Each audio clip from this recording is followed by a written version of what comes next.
behalf of the Udayana Trust.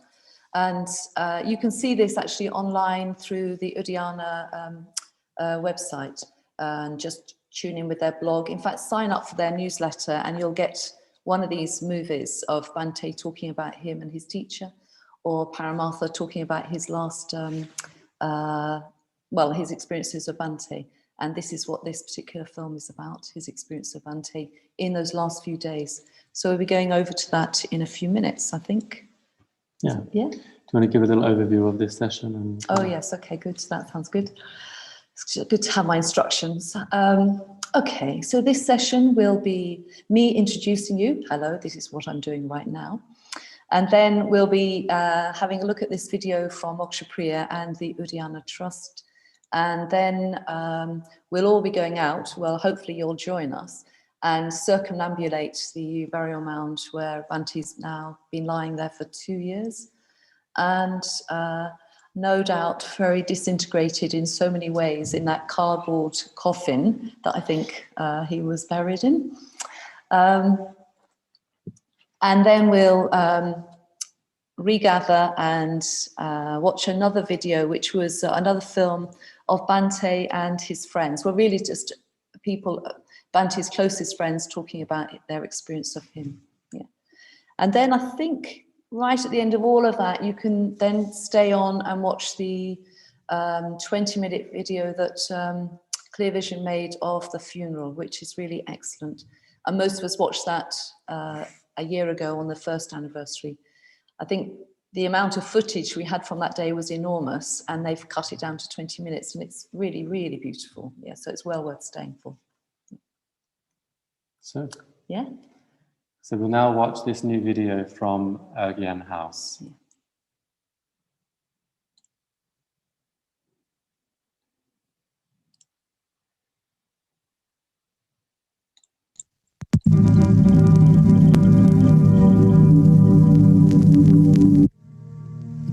Life is king. Hour after hour, day after day, we try to grasp the ungraspable, pinpoint the unpredictable. Flowers wither when touched. Ice suddenly cracks beneath our feet. Vainly, we try to track bird flight through the sky trace, dumb fish through deep water. Try to anticipate the earned smile, the soft reward. Even try to grasp our own lives. But life slips through our fingers like snow. Life cannot belong to us. We belong to life. Life is king.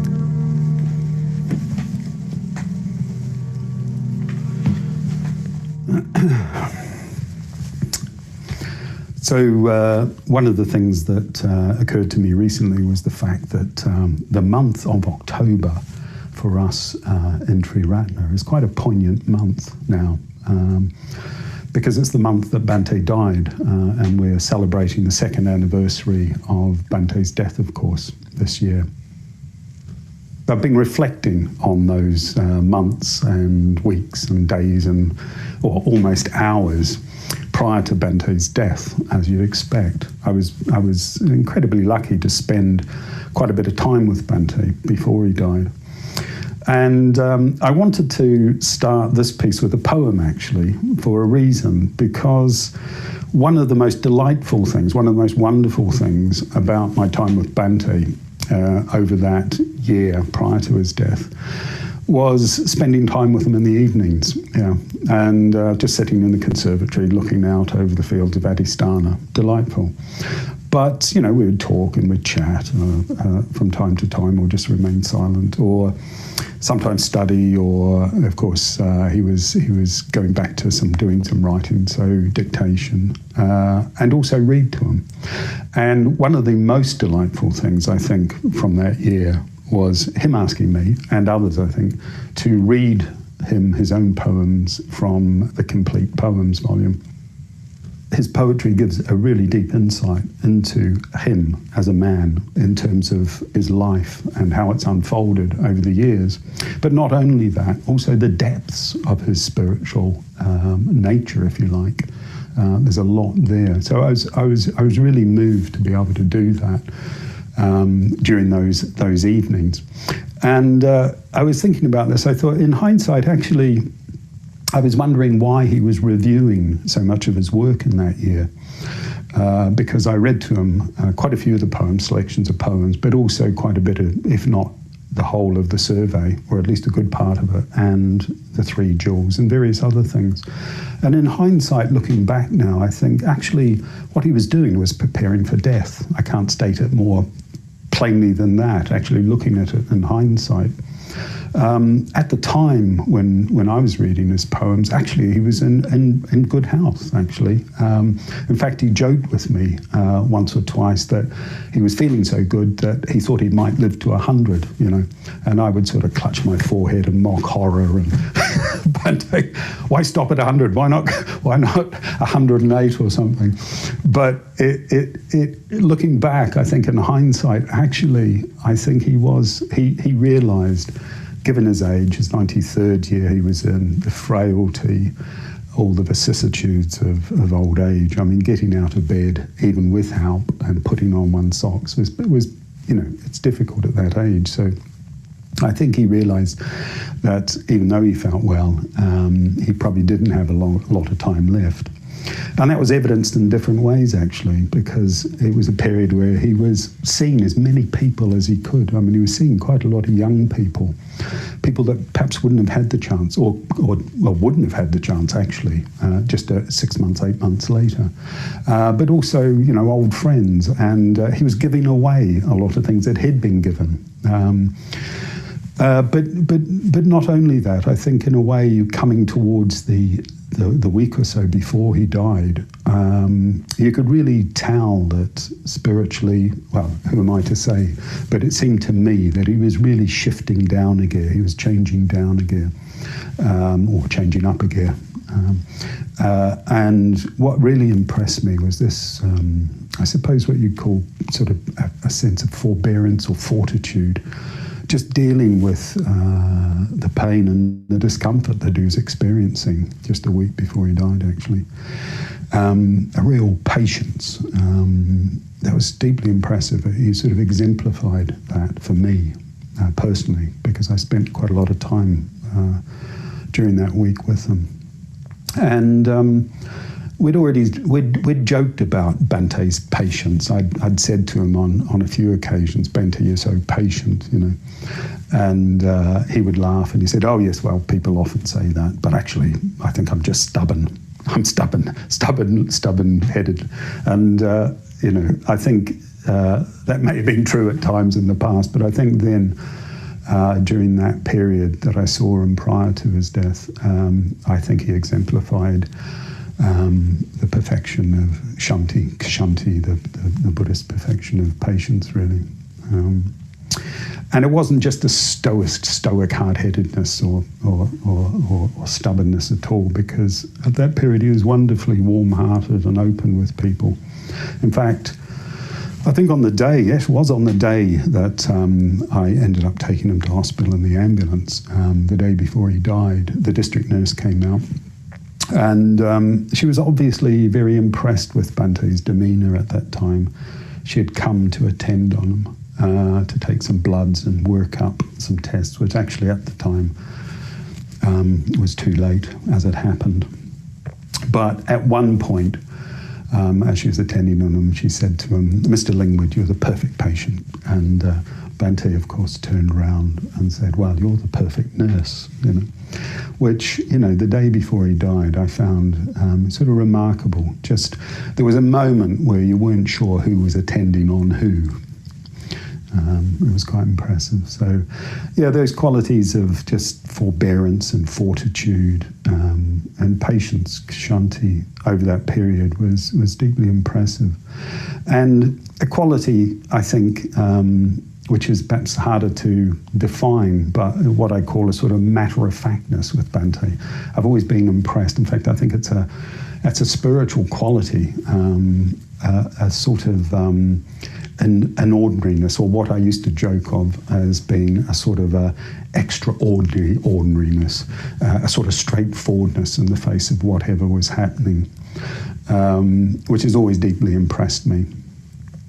I remember the Friday before he died, which was only a few days before he died, the GP coming out to see Bhante. We'd called the GP, and she's a New Zealand woman, very good GP, and by that stage Bhante had got to know her quite well, actually. And I was with them in the bedroom as she was having a very frank and very open conversation with Bhante, basically telling him that he was going to die. And just this sort of attention and the quality of attention that Bhante was giving her was extraordinary, really. But the following day, Mahamati was due to come in and see Bhante. He usually had a little slot to do some secretarial work if Bhante wanted it. And Bhante wouldn't have wanted it that morning per se, but I happened to say to Bhante, just to let him know, oh look, I've talked to Mahamati and I've told him that the doctor came out yesterday and the doctor thinks this is serious. And Bhante sort of looked at me and said, Paramartha, life is serious.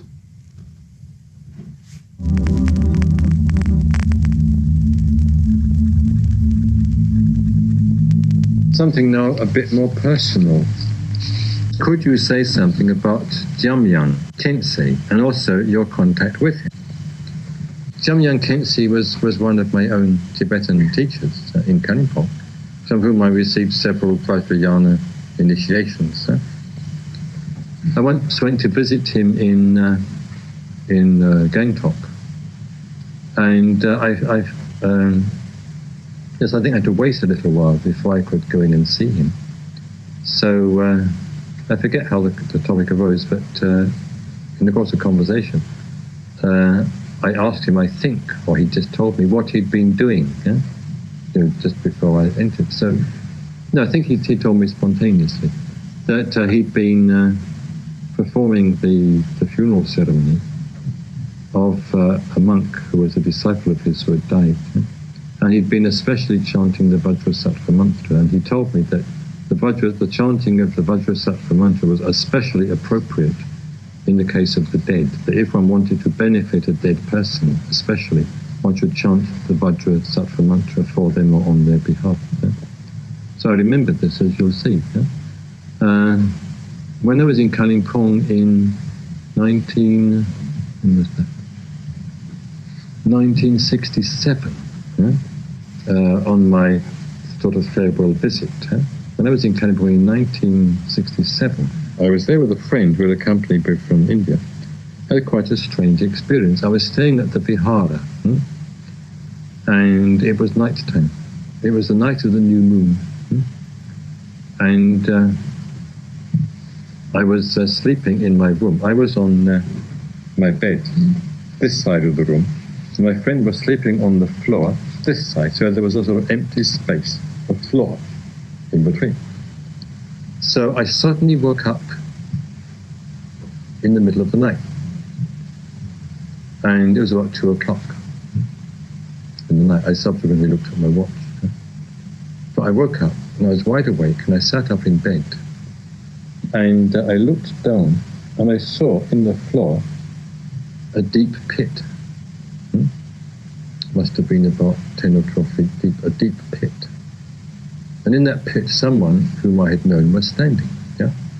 I won't give any further details about him, that would be a very long chapter indeed. But anyway, he was a friend of mine, an Englishman who died a few years earlier, about 3 years earlier, in rather strange circumstances. He was standing in that pit with his hands together, pleading or sort of begging, though he wasn't actually saying anything, to be helped or to be saved.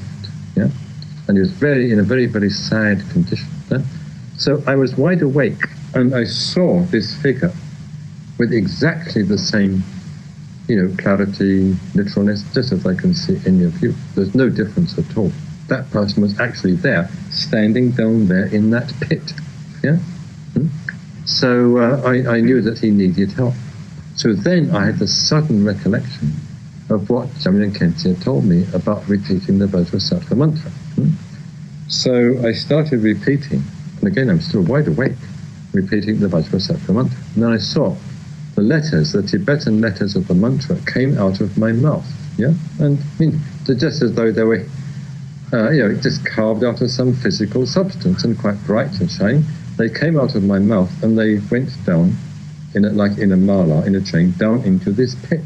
So here is like reciting the mantra, here it's like this going on. And this friend of mine in the pit, he took hold of this loop of mantra and he climbed up out of the pit. Yeah? And when he climbed up out of the pit, everything vanished. Yeah? And it was pitch black in the room. And I heard outside a horn blowing. And I knew then that it was the yogi, because it was the night of the new moon. Now, who are the yogis? The yogi. Yogi is the way the Nepalese pronounce yogi. The yogis are a very strange set of people. I was a little bit acquainted with them. They're hereditary yogis. They have also, they're a separate caste, but nowadays they have in Nepal all sorts of different occupations. But periodically, the king of Nepal calls upon them, or some of them, to go out over the whole Himalayan region. And they have a duty to perform. They have to collect the spirits of the dead. So they put off their ordinary clothing and they dress as yogis. And that is, they have just a white loincloth, and a few other things I forget which they carry with them, and a ram's horn, as a horn. And they perform certain ceremonies and chantings on the night of the new moon, and they collect the spirits of the dead that are wandering about. Any that are unable to rest, for instance, they just collect, and they've got strange ceremonies, strange things that they do with them. They go from house to house, and they stand outside the house at night, blowing their horn and chanting and collecting the spirits of the dead. And people are very afraid of them. And dogs won't touch them. Fierce dogs, it was well known, will just slink away, whining and whimpering. They need have no fear of dogs.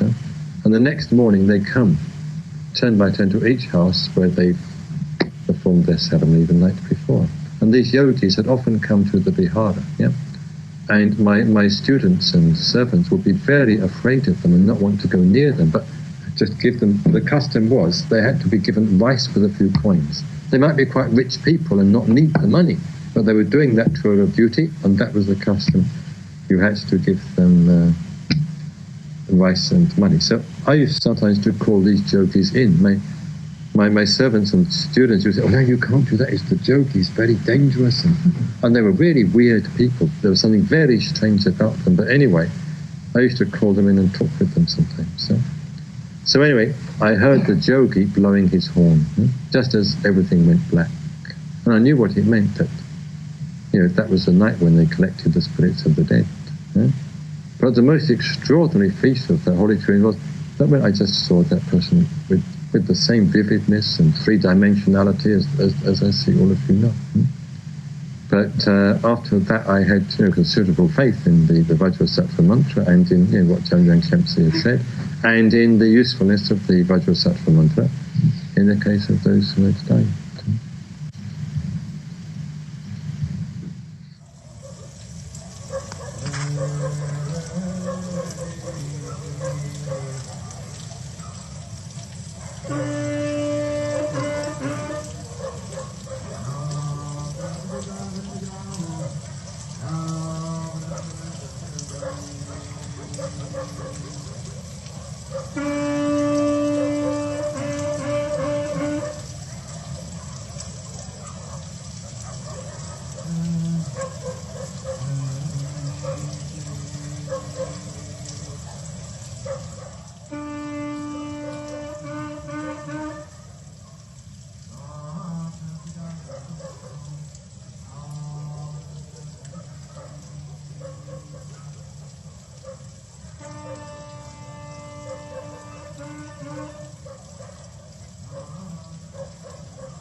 Okay,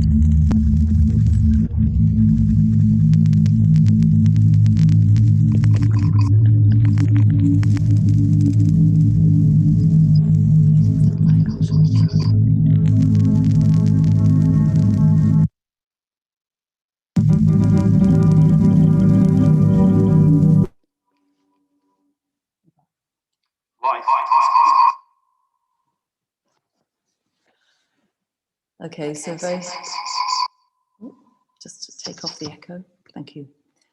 Yeah, very good to see that movie again, that film again. I just watched it a few days ago. It brings it all back, actually, just hearing Bhante's voice in particular. And of course, the Bhante that we saw on that film wasn't the Bhante that I got to know before he died. He was a very old man by then. But there's still, his sort of mind was still just as capable of making jokes and reminiscing. And he had a very, very good memory for all sorts of things. And yeah, it was always very engaging. And then just seeing that chair, there was a moment where we saw the still or the film of Bhante's lounge where I always met him, and just seeing that chair in that lounge. Maybe a number of you have met him there actually, and it probably brings it all back, those sort of visits with Bhante. So that's in the Ergin house, you know, just across the courtyard here at Adhisthana. And at some point that will be open to all of you to come and visit and just be in that room with your memories or with your feelings towards him, towards Bhante. And yeah, please do contribute to the work of the Udayana House in whatever way you can. Just they're trying to do a huge piece of work over there actually with maintaining all the documents and the archives and all his artifacts. And any help would be appreciated by them, I know. Yeah. So in a minute, we're going to go over to begin to circumambulate. But I was just thinking before we go. Yeah, it's just hearing his voice, hearing Bhante's voice, and hearing Paramartha talk about those last few days. I just remember when I was sitting in the dining room at Adhisthana, and I was with a big. We were running a residential international course with people from all over the world in that during that month. And we were all sitting having lunch together, and then somebody came and whispered in my ear, Bhante's going to go to hospital in the next hour or so. We're just waiting for the ambulance. And they didn't want everybody on site to know, or they didn't want it to go public. They didn't want it to go on Facebook or anything like that at the moment, because we didn't know what the implications were. And I just still remember looking out of the window in the dining room and seeing him being wheeled out, possibly by Paramartha himself, down the steps into the courtyard area on his wheelchair. And there was this moment where, in a way, I sort of wished I'd just run out and just say goodbye to him. But I didn't. And then, of course, the moment passes, and then he goes to hospital, and he's there in hospital for a night or so, and then he's died, and that was the moment that I missed. And I've probably just joined all those people in the world who look back on a certain moment and just thinks, if only I'd done something a bit different in that moment. And I've been reading quite a lot of Bhante's teachings on wisdom in order to prepare a talk for this afternoon. And at one point he's talking about not standing on skandhas, not taking refuge in the skandhas, and to stand free of our conditioning. And I thought to myself, how much of my conditioning got in the way of me just stepping out of the dining room in that moment and going to say goodbye to him. A certain kind of reserve, or a certain kind of wanting to give him his own space, and knowing he didn't always want to be interrupted. There's something got in the way there that I regret. Yeah. So I've got that moment, like a lot of people, where you think, if only I'd said goodbye when I had the opportunity. Yeah. Yeah. Okay.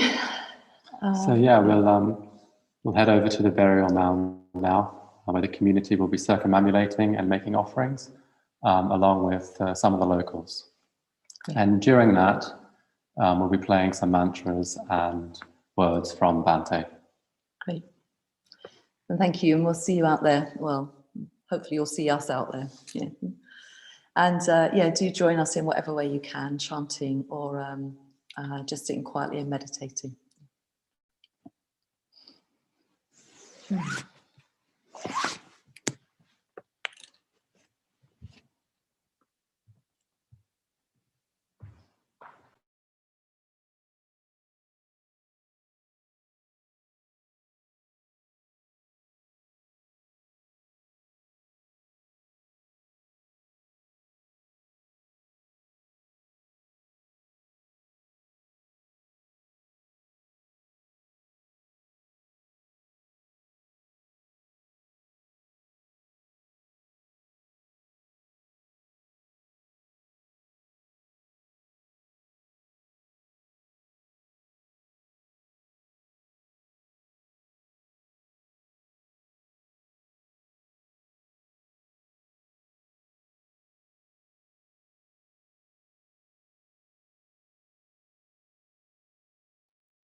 Muni Muni Mahamuni Shakyamuni Swaha.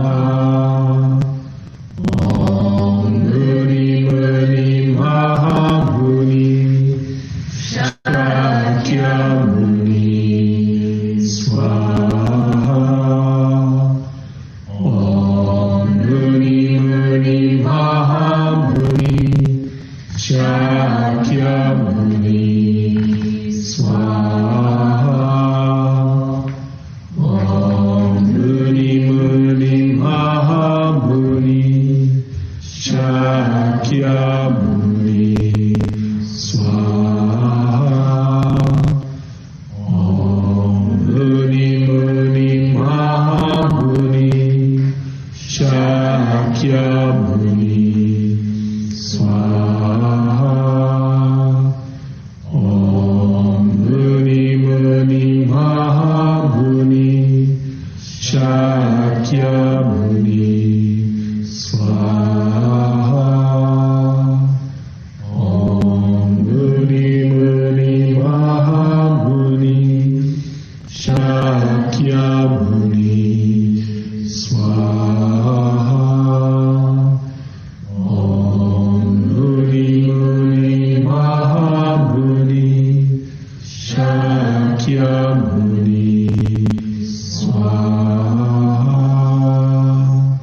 Om Muni Muni Mahamuni Shakyamuni Swaha.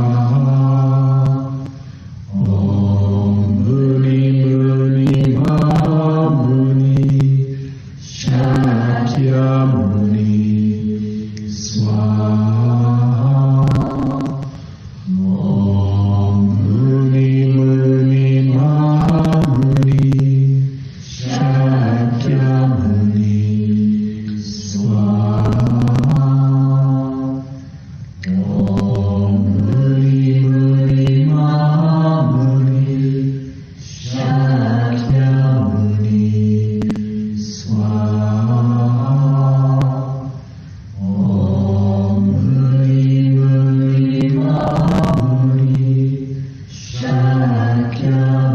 Om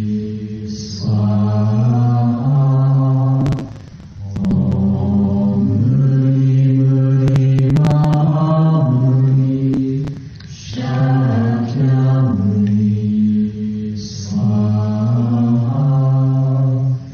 Om Muni Muni Mahamuni Shakyamuni Swaha.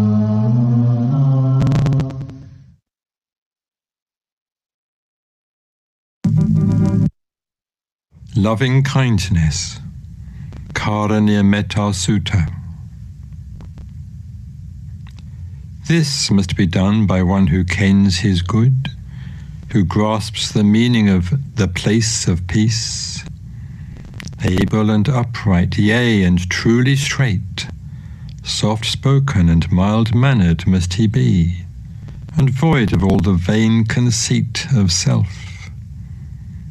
he should be well content, soon satisfied, with wants but few, of frugal appetites, with faculties of sense restrained and stilled, discreet in all his ways, not insolent, nor greedy after gifts, nor should he do any ignoble act which other men, wiser, beholding, might rebuke him for. Now may all living things, or weak or strong, omitting none, tall, middle-sized or short, subtle or gross of form, seen or unseen, those dwelling near or dwelling far away, born or unborn, may every living thing abound in bliss. Let none deceive or think scorn of another in whatever way. But as a mother watches o'er her child, her only child, so long as she doth breathe, so let him practice unto all that live an all-embracing mind. And let a man practice unbounded love for all the world, above, below, across, in every way, love unobstructed, void of enmity. Standing or moving, sitting, lying down, in whatsoever way that man may be, provided he be slothless, let him found firmly this mindfulness of boundless love. For this is what men call the state sublime. So shall a man, by leaving far behind all wrongful views, by walking righteously, attain to Gnostic vision and crush out all lust for sensual pleasures. Such, in truth, shall come to birth no more in any womb.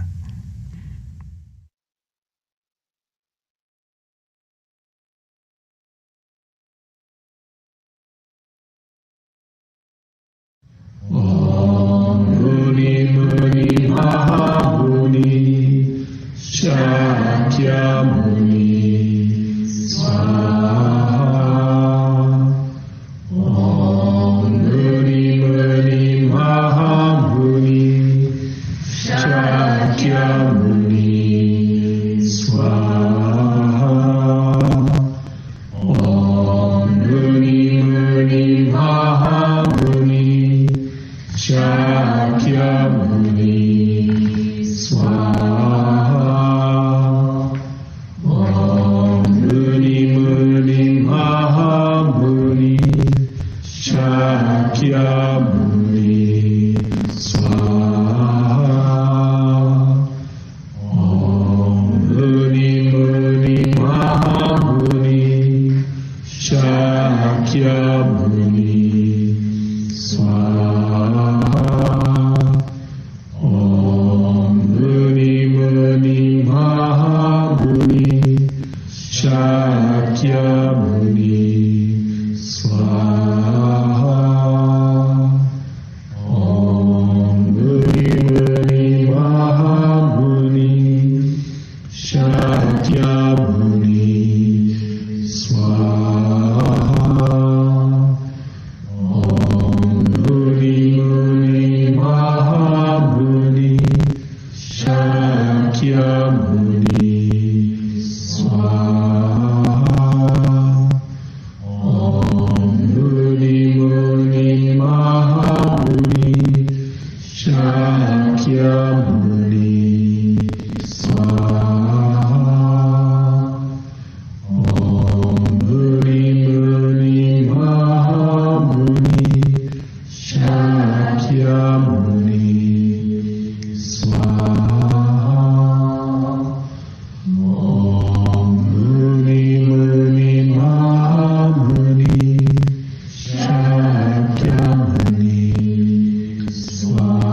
Yamata kusalena Yantang santang parang habisamecha Sakojo cha sojo cha Sovajo cha samoro hanatimani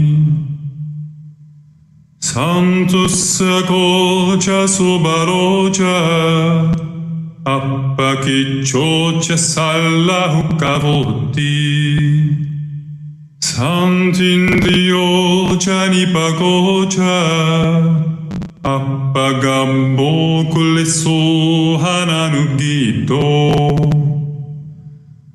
Nacha korang samachare kichi Yena vinyu pare hoppavareum Sukino vake minontu Sabbe satta bhavantu sukitata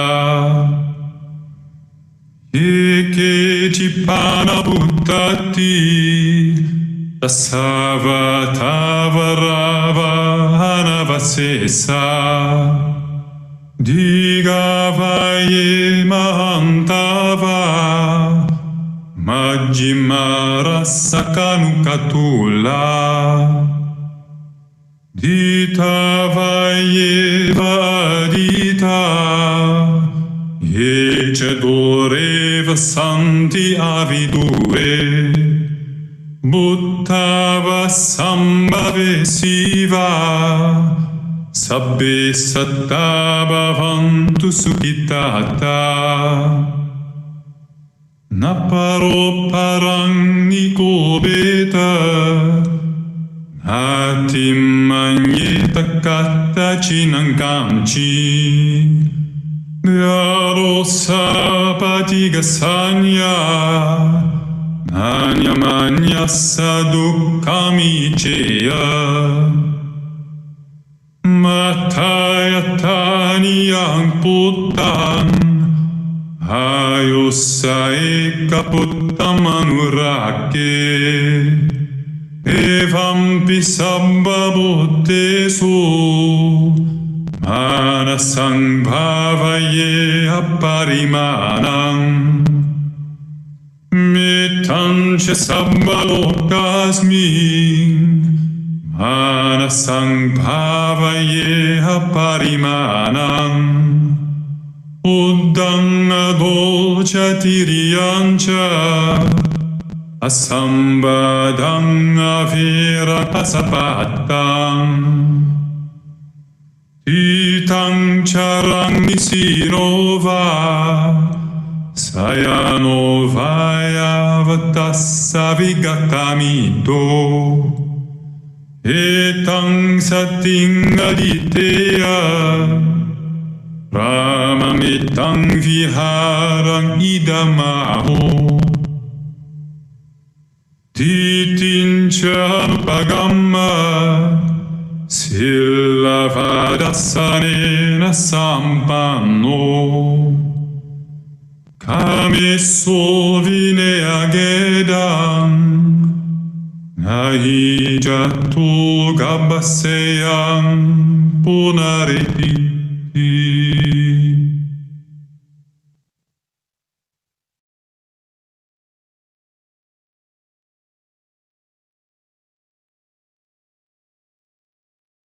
Muni Muni Mahamuni Shakyamuni Swaha Om Muni Muni Mahamuni Shakyamuni Swaha Om Muni Muni Mahamuni Shakyamuni Swaha Om Muni Muni Mahamuni Shakyamuni Swaha Om Muni Muni Mahamuni Shakyamuni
Now, fourthly, with what does the Bodhisattva build the Buddha land? With what do the Bodhisattvas build the Buddha land? The answer to this question should be quite obvious from what has been said in dealing with the three previous questions. In any case, the Buddha himself has already given the answer in his reply to Ratnakara. The Buddha says, a Buddha field of bodhisattvas is a field of living beings. In other words, a Buddha land is built with living beings. With living beings who want to evolve. No living beings, no Buddha land. It's important to remember this. If we want to build a Buddha land, the Buddha land, we need people. In a sense, people are all that you need. It doesn't matter what else you don't have. Doesn't matter if you don't have buildings. Doesn't matter if you don't have money. If you've got people, you've got everything. If you haven't got people, you haven't got anything. And this principle holds good, we may say, at all levels of the spiritual life, not only in the case of building the Buddha land. If you want to have a spiritual community, you need people. If you want to have a spiritual movement, you need people. Even if you want to have a talk on building the Buddha land, you need people. It's not enough just to have the hall, not enough just to have the speaker. You need people. And when I say people, I mean people who want to become true individuals, people who want to evolve. At the same time, we have to be careful to avoid a certain misunderstanding. We speak of building the Buddha land with people, but we shouldn't take this metaphor too literally. It's not that people are really like bricks. It's not that the Bodhisattva is a sort of spiritual bricklayer, slapping them all neatly into place. with the aid of a bit of cement, presumably his metta, because people are not passive. People are not inert. People are not things. A bodhisattva can build the Buddha land. Bodhisattvas can build the Buddha land with, inverted commas, people, only with their cooperation. And cooperation means communication. We'll be dealing with this subject of communication a little later on in the series. I think the week after next, when we have a talk on being all things to all men. In any case, the Buddha land is not built by a bodhisattva at all, as we've already seen. It's built by the bodhisattvas in the plural. But there's no question of even bodhisattvas building the Buddha land literally with other people. The bodhisattvas build the Buddha land with themselves. So fifthly and lastly, how do the bodhisattvas build the Buddha land? Now, the answer to this question should be even more obvious than the answer to the last question. The Buddha has already given it in reply to Ratnakara's question. He says that a bodhisattva's Buddha field is a field of positive thought, a field of high resolve, a field of virtuous application, a field of the 6 perfections, a field of the 4 immeasurables, that is to say friendliness, compassion, joy, and equanimity, a field of the 37 A's to enlightenment, a field for the 10 precepts. In other words, a bodhisattva purifies a Buddha field to the extent that he purifies his own mind, or he builds a Buddha land to the extent that he develops himself spiritually, to the extent that he himself practices the Dharma for the benefit of all. This is how he builds the Buddha land. Here, bodhisattva is spoken of in the singular, and this is because the Dharma is to be practiced by each one individually. But each one practices it, however, in spiritual fellowship with others who are also practicing it. In other words, with other bodhisattvas. The Buddha land is built by their united individual practice of the Dharma. Om Muni Muni Mahamuni Shakyamuni Swaha. Om Muni Muni Mahamuni Shakyamuni Swaha. Om Muni Muni Mahamuni Shakyamuni Swaha. Om Muni Muni Mahamuni Shakyamuni Swaha. Om Muni Muni Mahamuni Shakyamuni Swaha.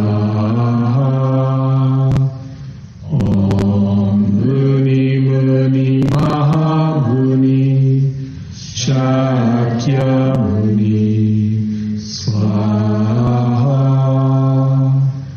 Om Muni Muni Mahamuni Shakyamuni Swaha. Om Muni Muni Mahamuni Shakyamuni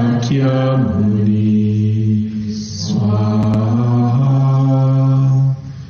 Om Muni Muni Mahamuni Shakyamuni Swaha. Om Muni Muni Mahamuni Shakyamuni Swaha. Om Muni Muni Mahamuni Shakyamuni Swaha. Om Muni Muni Mahamuni Shakyamuni Swaha. Om Muni Muni Mahamuni Shakyamuni Swaha.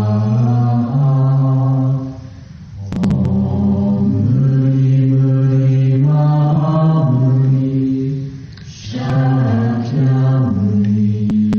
Swaha. Om Muni Muni Mahamuni Shakyamuni Swaha. Evening. Breaking through is also accomplished by means of regular spiritual practice of one kind or another, whether it's puja, performing the sevenfold puja, making offerings and so on, whether it's meditation, whether it's just telling one's beads or giving dana regularly, because every time one practices, an effect is produced. The practice may be very little, may be very limited, but there is an effect. And if you keep up the limited practice, if it's regular, if it's daily, even hourly, or even weekly, something done, an effect. Something done again, an effect. Something done, an effect. In this way, the effects accumulate. They accumulate within in the form of what the Yogacara calls the good seeds. And if we keep up the practice, the regular practice, long enough, these good seeds, as it were, within us, these wholesome effects, will accumulate to a point of, as it were, bursting, and there will be a breakthrough. But of course, this way we must have patience. An example which is often given, which I've mentioned before, is that of the rock which was split with the 20th blow. Someone gave a great rock 19 tremendous blows, and the rock was just apparently as before. But with the 20th stroke, it split wide open into two halves. So the first 19 strokes were not useless. Without those 19, even though they didn't appear to produce an effect, the 20th could not have done its work. There was some effect from every one of those 19. So this is another way of breaking through, of keeping up these strokes of regular practice, one after the other. Even month after month, year after year, 10, 20, 30 years, then effects accumulate, tensions accumulate, and then one breaks through. This is another way, another general method.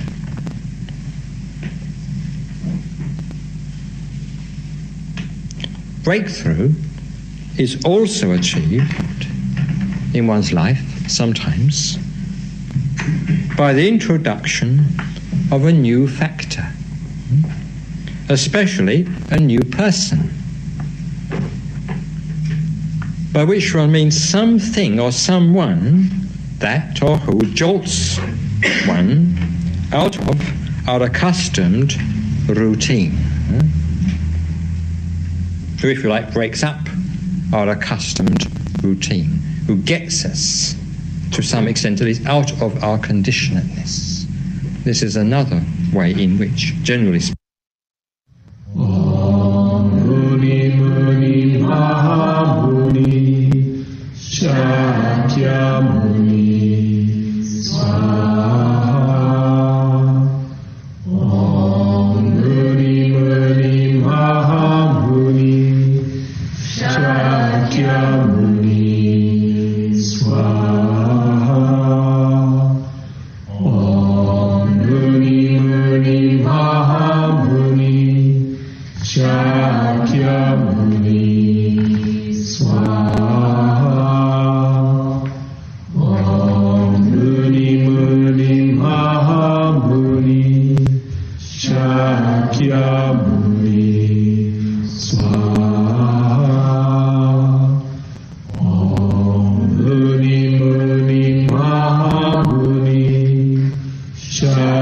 Shakyamuni Swaha.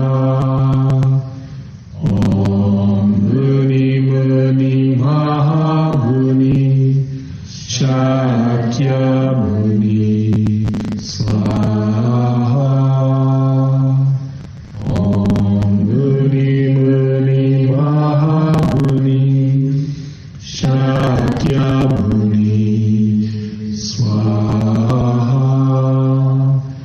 Om Muni Muni Mahamuni Shakyamuni Swaha.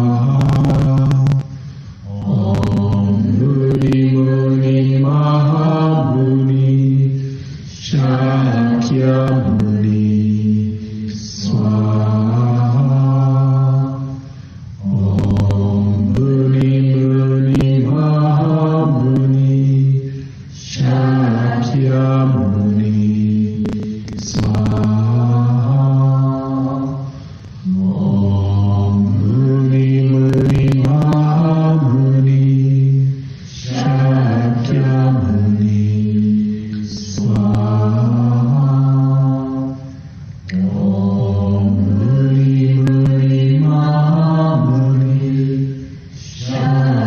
Om Muni Muni Mahamuni Shakyamuni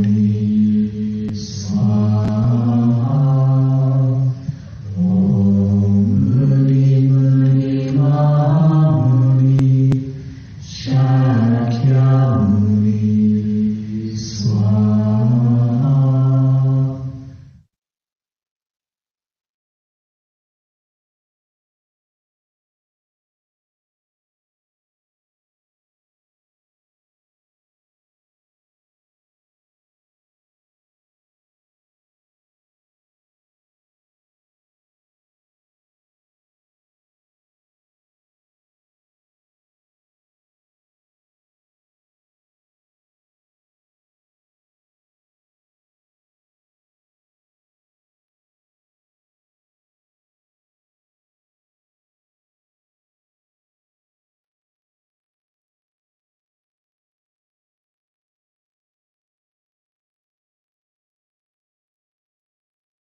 When I was about 21, I lived in North London, in Kentish Town, and I used to go for walks on Hampstead Heath. I was walking back from the Heath, and I saw a figure moving towards me. He was wearing a long brown cloak, which he held sort of from his inside, closed in front of him, but I could see a flash of orange underneath. And that immediately arrested my attention. So I watched him as he moved towards me, and I was deeply impressed about the way he moved. I hadn't then words to describe it to myself. The way I thought of it was that this is a really mature man. This is somebody who's self-possessed, I suppose, would be the way of putting it. I heard about the centre in Monmouth Street. I was attracted to go. I saw this figure sitting like a lion who's had his dinner and not going to eat you, but very, very relaxed, very calm, but dangerous. There was something about him that was dangerous, existentially dangerous. Sort of flash, I had that experience. He had me from then on. Yeah, I was really hooked. They used to have a Mitratar tea party, which a team of women would be invited to have tea with Bhante, but everybody was terribly shy. But Bhante cottoned on to that I like reading. I like reading poetry, and although my both depth and breadth of reading is absolutely tiny compared to his, it was enough to kind of sustain a conversation. So those were... And then I very precociously asked for ordination right then. People hardly knew me. I was very, very new indeed. But I just went to ask Bhante one day without telling anybody else. And he just said, "Oh yes, I knew you were going to ask today. I'm very pleased." So my very first job was typing the Tantric Path series of lectures. So that really started a long-term sort of literary association, I suppose. Actually, 15 years later, then I found myself in Bhante's flat once a week reading to him the edited version of those very same lectures, because by then he couldn't see. And then 15 years after that, I was working with the same material and the complete works. So it feels like from the very beginning until now, there was a sort of continuity. Actually, the first time I met Bhante was when I saw his photo on the cover of the 1,000-Petaled Lotus, in those glowing orange robes, writing. And this was when I was 20, maybe 21. Whether it was just because that triggered something more archetypal, or whether it was because there was a Westerner in robes, I don't know. But that image stayed with me very, very strongly. So in a way, I was introduced to Bhante in quite a deep and profound way, just by reading that book. It was a communication of sorts.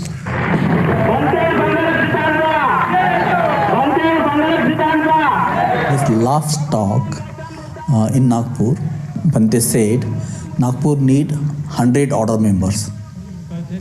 And I really liked that. So I remember first time I met Bhante at Madhyam Loka. I asked Bhante, do you remember in one of your talks in Nagpur, you said that Nagpur need 100 order members?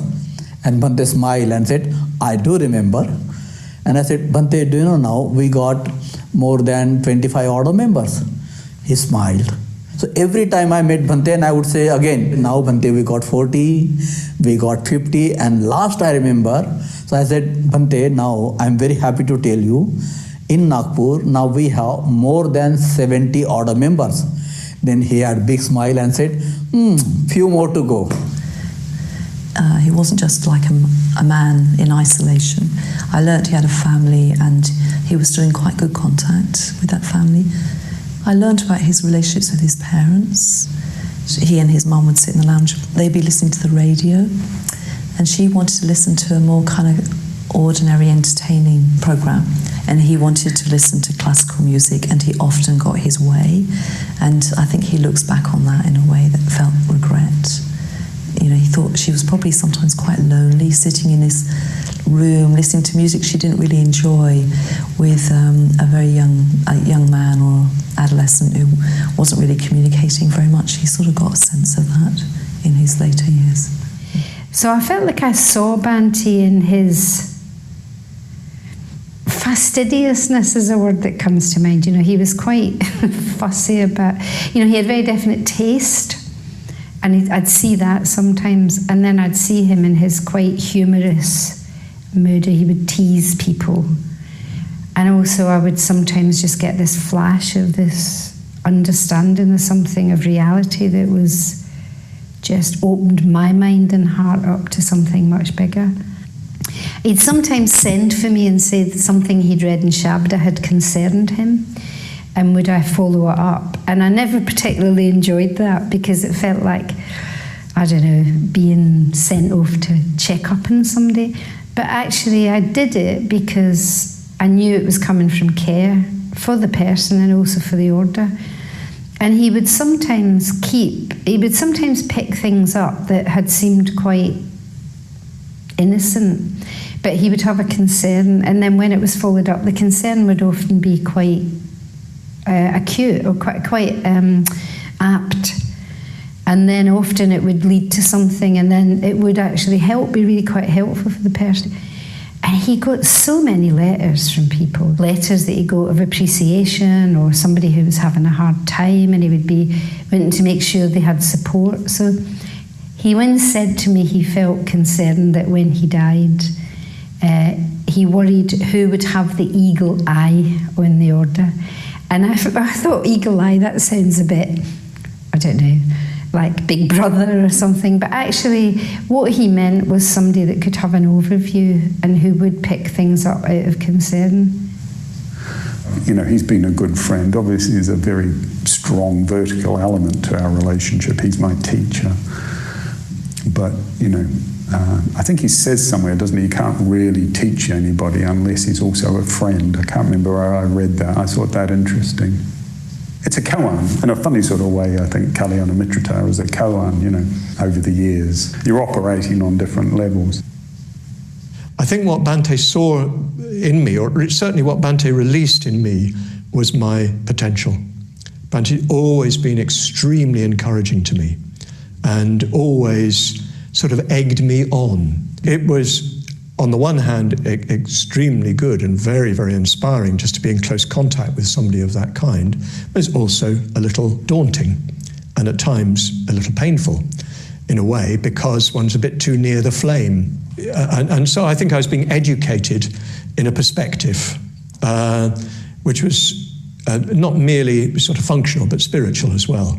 Because Bhante's perspective was always unusual. I could never entirely predict, up until his dying day, how he would respond. He was always a little beyond what one expected. What Bhante did, what Bhante contributed, particularly India, is such a big thing. We can't imagine actually without our Triratna and without Bhante's teaching. I couldn't imagine what would have happened to Buddhist people. They very strongly appreciate what Bhante did and what Bhante contributed to Buddhism in India. So that is very much in my mind. In his talk in Nagpur, that big talk at Kastujan Park, he said 2/3 of his dreams are related with India. So India was always in his heart.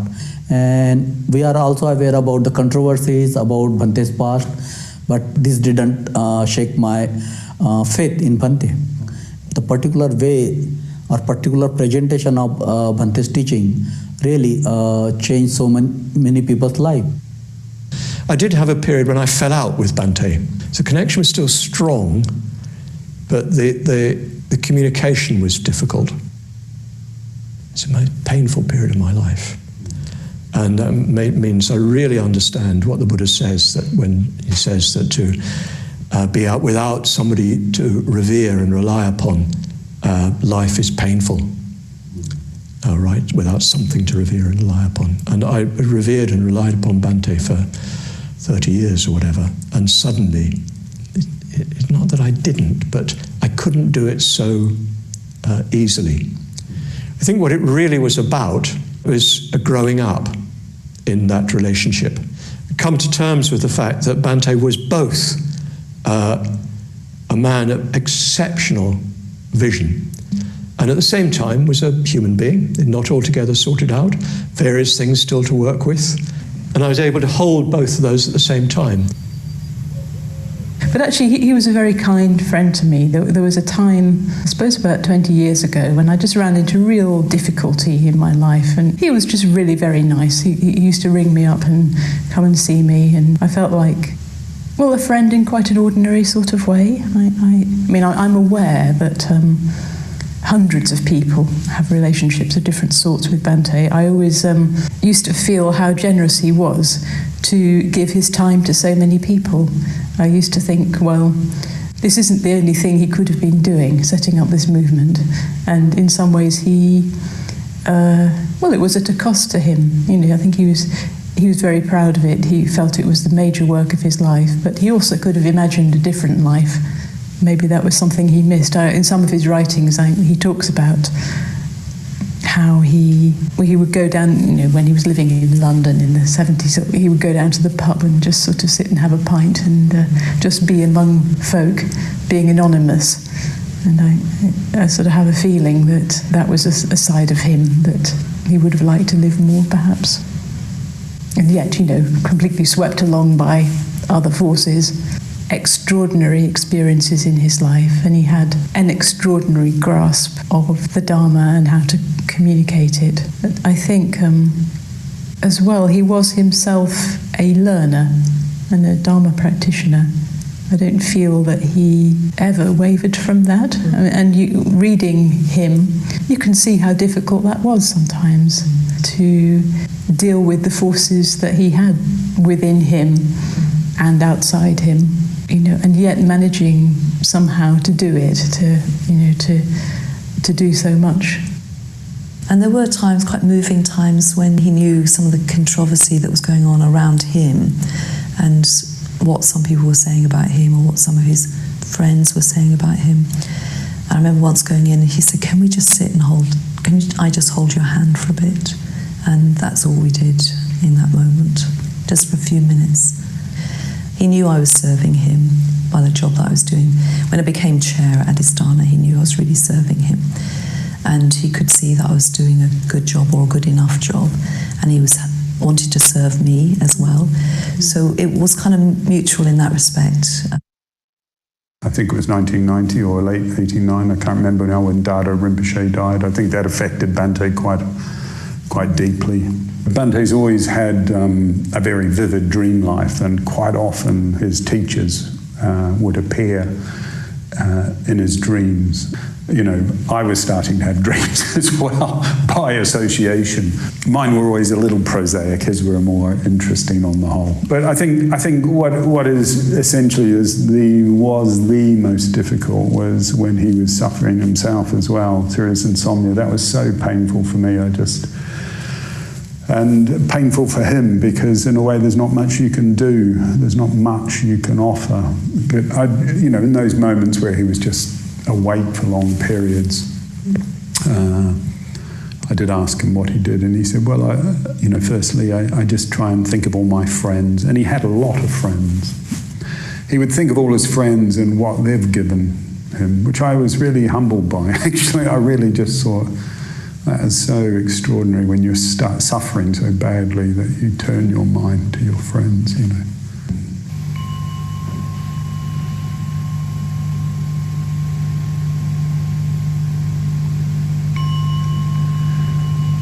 His mantras were very important for him, the sadhanas.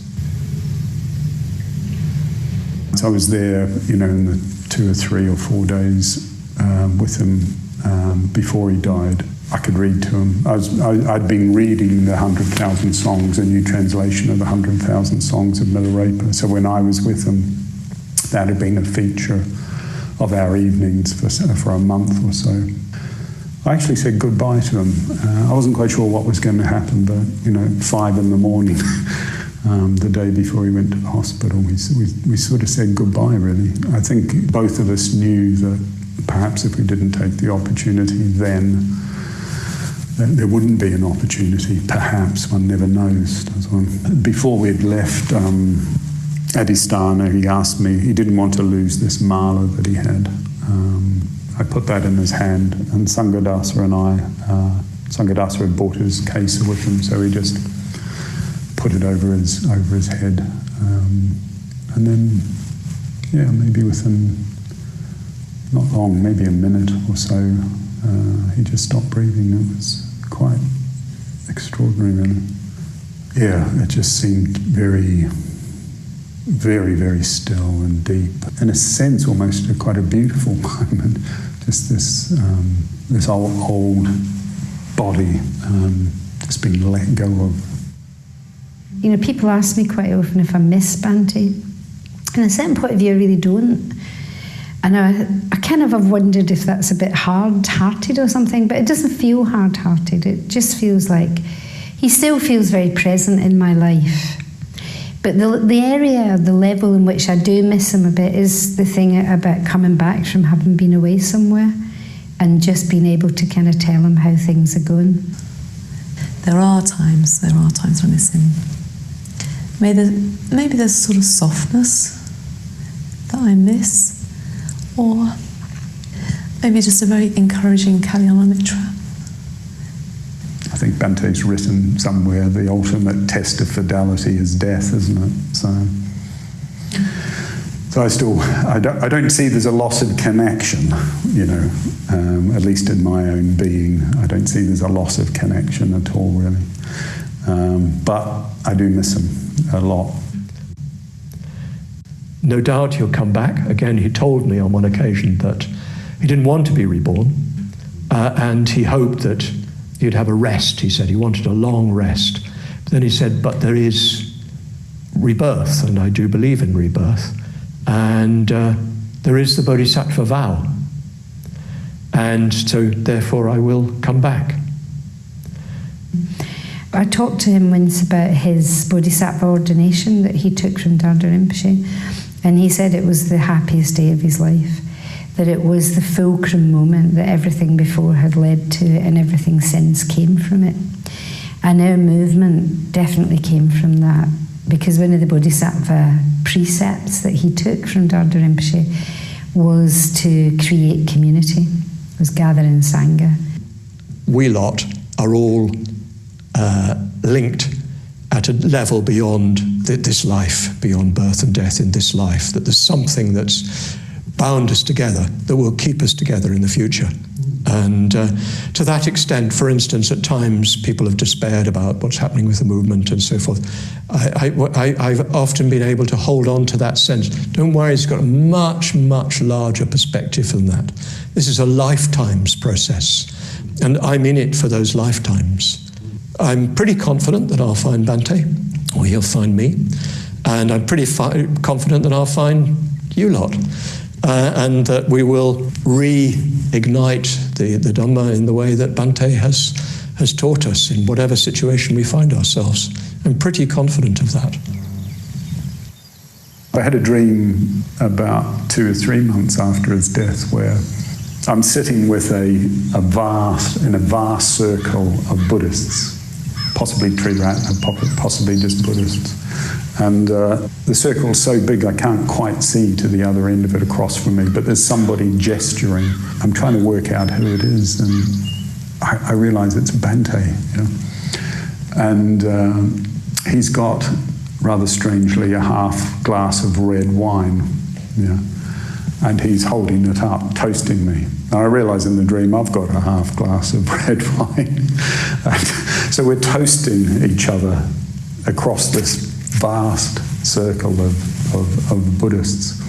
There was something in that image that really went quite deep for me, the sort of joy or that sense of continuing connection on whatever level that might be.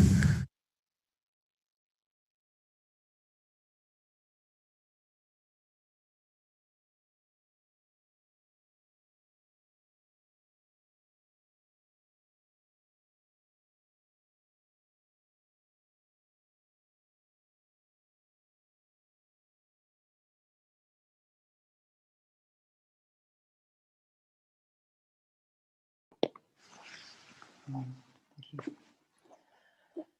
Yes, okay, thank you very much. Beautiful to see that movie again, that film again. And thank you to Clear Vision for doing such a good job with gathering those people together and doing that film. And before we saw that film, we were circumambulating, or a number of us were circumambulating the Burial Mountain. It's very atmospheric out there. The wind has dropped, which was quite strong this morning, and there's a lot of a very strong smell of incense, and there's a lot of bouquets of flowers that somebody's picked this morning, and we're gradually kind of building up all the flowers around that the circle. And then these beautiful autumn seed pods and things like that have all been placed at the base of the burial mound. So it's very beautiful out there. Yeah. And of course, completely overlooked by the Morven Hills, which was so, I remember on the funeral, the day of the funeral, how stunning they were with the sunlight after this very thundery sort of weather, the kind of very strong dark grey, and then the sun coming through while Bhante's body was being lowered into the ground. Really atmospheric. Yeah, so okay, so this is the film, the friendship film marks the end of this session specifically, or officially. And in a minute, we'll be showing the film of the funeral itself, which you can stay on and view. But otherwise, we'll hopefully see you for the next event, which is? In just over 2 hours. Okay. So we'll be over in the library atrium. Okay. hosted by Sadhaloka. There'll be 3 short talks. Okay, thank you. So I've just discovered that we're going to be meeting again in 2 hours' time, which was 1 hour less than I thought I had in the next little session. But see you all in a couple of hours' time, wherever you are in this world. And thank you very much for joining us this morning.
I met with him a couple of times quite close to his death.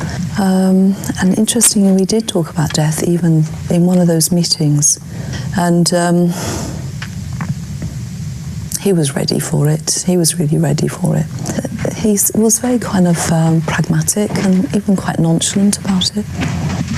Maybe by the time you reach 93 years old, you know that some of the really terrible things that can happen in old age, to lose certain faculties, wasn't going to happen to him.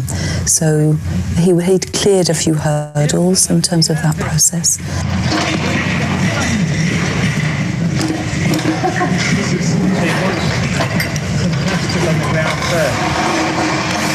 Mahamati worked out quite recently that he thinks it was about 17 years ago that we first started to make plans for Bhante's funeral. Subhuti, I think, had actually suggested to Mahamati he get together a little group of people who would oversee it.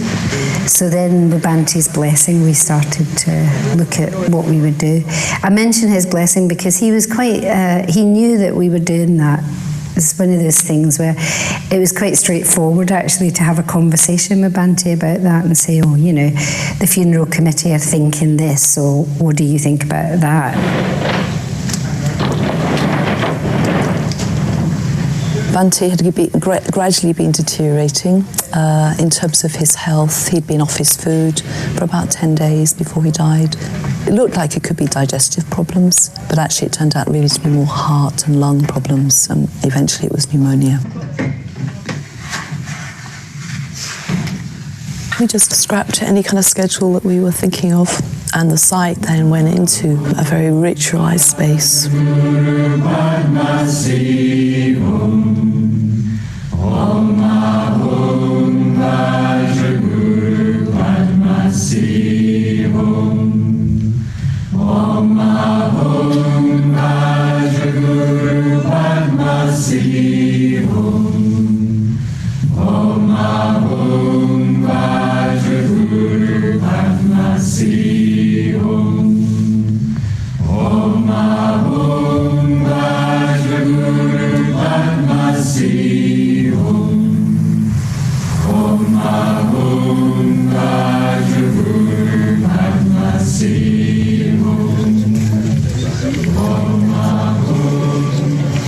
And then there was this ritual of Bhante arriving back from the funeral directors.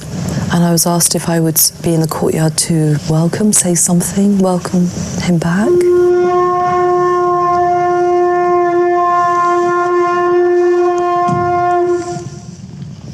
Which was a very strong thing to do. And what he loved particularly was living amongst such a vibrant hub of Triratna activity. I think it was a great boon to him to live his life surrounded by people who were living out the values of the Dharma in the way that he had established and planted within us. Yeah. It reflected back to him his life's work, actually, in a very concrete way.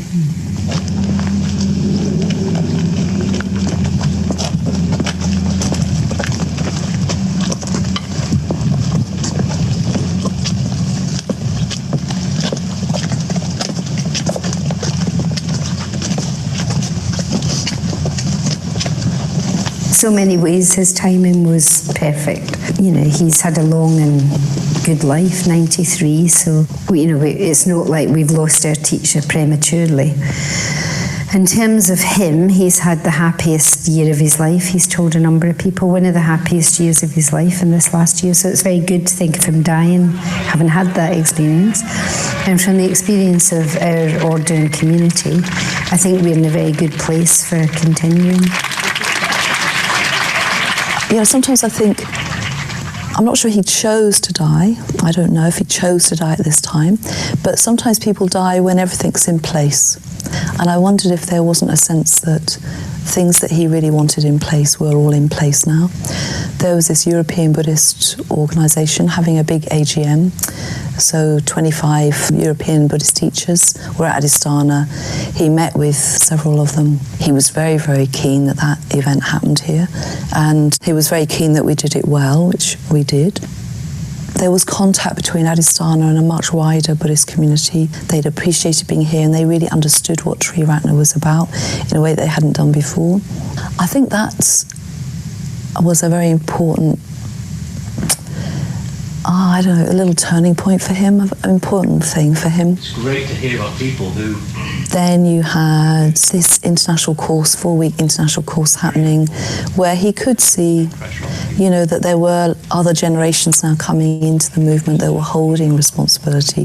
So, and then it was just great timing in terms of the men's order weekend happening a few days after his death, and suddenly, a lot of Dharmacharis were able to view the Bhante's body in this beautiful shrine, as it were.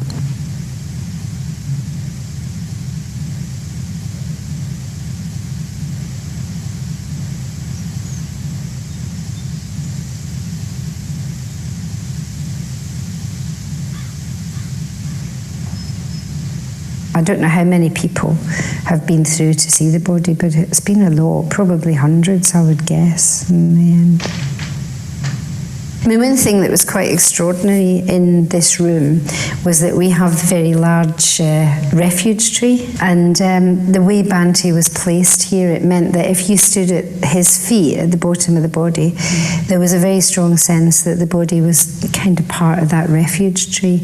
And a number of people spoke to me about that quite spontaneously, saying it had brought home to them this sense of lineage, that from the Buddha down through Bhante, who's depicted on the refuge tree, but then his body actually lying there, the man that began our movement and who opened the door of the Dharma for so many hundreds of thousands of people, was in that relationship. So it was actually quite an extraordinary experience to come and sit here.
So Bhante viewed Adhisthana, this place here,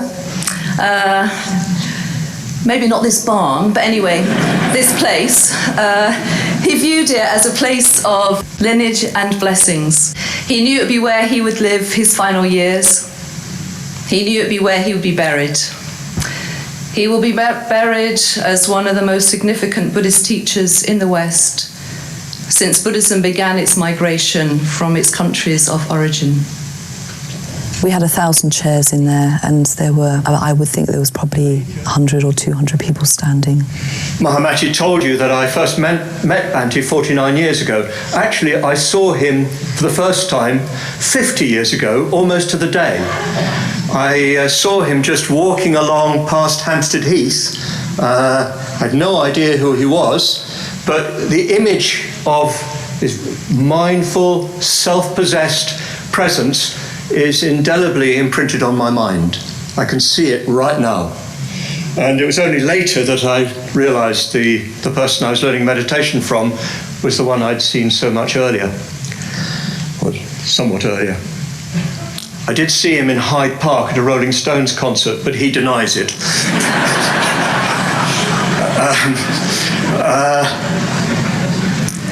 Since Bhante's died, I've sort of realized more fully the impact that he's had on me. I feel he's in every breath I take. I feel he's in the flow of my blood. I feel he's in the beat of my heart. And his presence is at the back of my mind, sometimes right at the front of my mind, all the time. And it always has been. But since there's no physical locus for his presence, he's become something vast and limitless. Bhante communicate Dhamma in a very simple way, yet very deep. It touches our heart. I can't imagine without the Bhante, without the Sangha, what would have happened to India's revival of Buddhism. Because he was the only teacher who could really show us path. We knew this is the path. We knew that this is what we really wanted to do. Because Dr. Ambedkar has inspired us, but we do not know how to take this noble path. How to practice Buddhism. It is actually Bhante who has shown us this path. So this sevenfold puja, many years ago, was compiled by Bhante from Shantideva's Bodhicharya Avatara. Through this puja, we dedicate ourselves to the Bodhisattva ideal, and we cultivate the conditions for the arising of Bodhicitta. The sevenfold puja. With Mandarava, blue lotus and jasmine. With all flowers pleasing and fragrant. And with garlands skillfully woven. I pay honor to the princes of the sages. So worthy of veneration. I feel very fortunate that I knew Bhante Urgyen Sangharakshita for over 48 years as my preceptor, my teacher, and my friend. And I met him on my very first retreat. He was wearing quite a shabby, crumpled robe. He was wearing over an orange polo neck with a Tibetan mala. There were probably slippers somewhere. And he had very long hair and these big bushy sideburns. So that's the Sangharakshita that some of you will only know through old photographs, but that was how he looked on that occasion. So I was completely fascinated by this man. I just felt, who is this man? I felt I couldn't pigeonhole him or categorize him in any way. Reading the life of Milarepa, Bhante, in another very moving passage, then goes on to say, and I quote, "My hair stood on end and tears came into my eyes. If I had any doubts about the nature of my vocation, they were now dispelled. And from that time onwards, I lived only for the day when I would be free to follow to the end the path that seemed had been, in reality, mine from the beginning. Paramartha has had to hold a lot of details and a lot of, hold himself together, having been a very constant companion in Bhante's life. And there was this moment at the end of, or towards the end of reading this song of Milarepa. If you think tomorrow is the time to practice, suddenly you find that life has slipped away. Who can tell when death will come? Ever think of this. Devote yourselves to Dharma practice.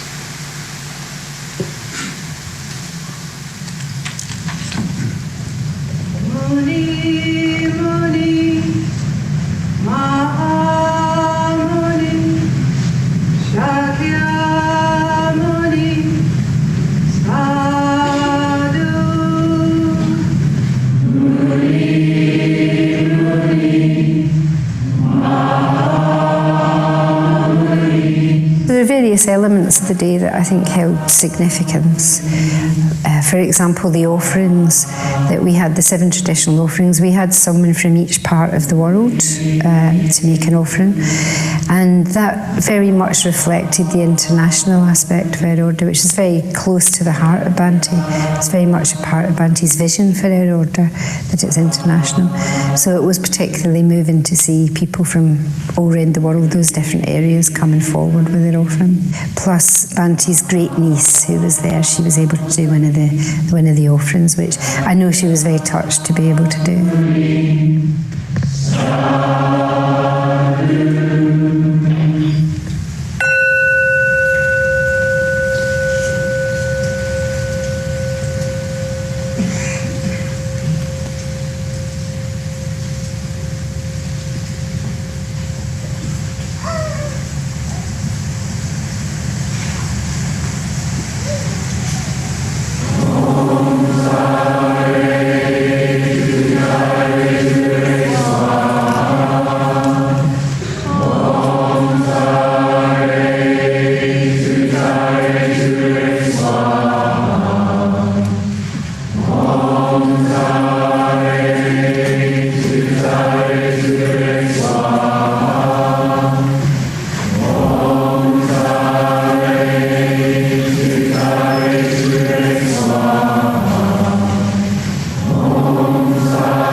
Space. I contain all, from a grain of dust to a galaxy. I am that which exists in you as the space limited by the earth, water, fire, and air that make up your physical being.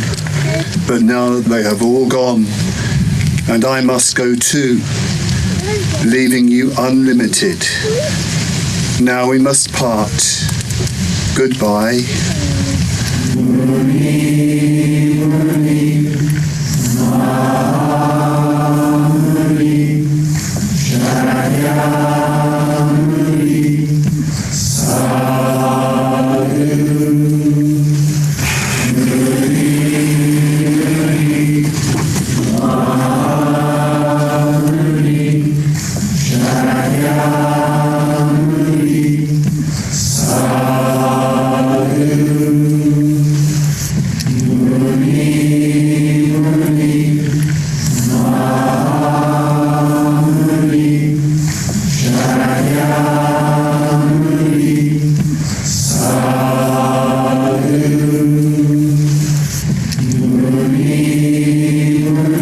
So of course there's been grief and there've been tears and there's been sadness, but I think the overwhelming feeling has been gratitude and joy. And my own experience has been at times almost blissful, where I've just had a sense of spaciousness and confidence, really. Affairs and business will drag on forever, so lay them down and practice now the Dharma. If you think tomorrow is the time to practice, suddenly you find that life has slipped away. Who can tell when death will come? Ever think of this. Devote yourselves to Dharma practice.